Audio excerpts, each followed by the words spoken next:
Hello everyone, welcome back to my channel viewers. आज मैं आपको शॉर्ट्स में बताऊंगी ज़िद किसे कहते हैं। ज़िद का मतलब होता है अपोजिट।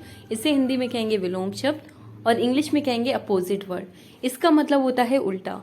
कभी कभी आपने क्वेश्चन पेपर में देखा होगा कि ज़िद नहीं पूछी जाती है, पूछा जाता है आपसे मुतज़ाद क्या होगा, इस लफ्ज़ का मुतज़ाद क्या होगा, ऐसे क्वेश्चन आता है।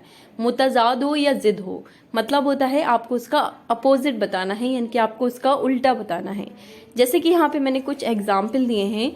अमीर का हो जाएगा गरीब, उठना का हो जाएगा बैठना, उतार का हो जाएगा चढ़ाव, आगाज़ का हो जाएगा अंजाम, इब्तिदा का हो जाएगा इंतहा, अव्वल का हो जाएगा आखिर, ऊंचा का हो जाएगा नीचा, अच्छा का हो जाएगा बुरा।